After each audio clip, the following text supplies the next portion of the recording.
বদরের ময়দানে এই পাশে কোরাইশ, এই পাশে মুসলমানেরা। বিশ্বনবী জালাময়ী ভাষণ দিলেন, তোমরা দেখতে পাচ্ছ এটা বদরের ময়দান না, এটা আল্লাহর জান্নাত, ওই জান্নাতের দিকে ছোট। বিশ্বনবীর কথা শোনা মাত্র সাইয়েদনা উমাইর ইবনুল হুমাম বললেন বাখ বাখ, মানে চমৎকার। বিশ্বনবী বললেন মা ইয়াহমিলুকা আলা কাউলিকা বাখ বাখ ইয়া উমাইর, আমার এই কথা শুনে তুমি কেন বললা বাখ বাখ?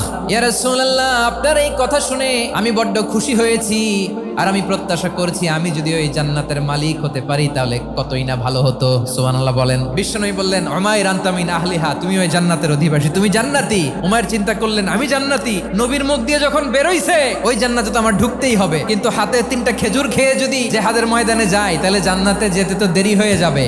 এই চিন্তা আসা মাত্রই খেজুর 3টাকে তিনি ছুঁড়ে মারলেন, তলোয়ার বের করে আল্লাহু আকবার বলে বদরের ময়দানে ঝাঁপিয়ে পড়লেন। আল্লাহর শত্রুদেরকে কচুকাটা করে এক পর্যায়ে শাহাদাতের সুধা পেয়ে নিজেও জান্নাতি হয়ে গেলেন। পড়েন সুবহানাল্লাহ।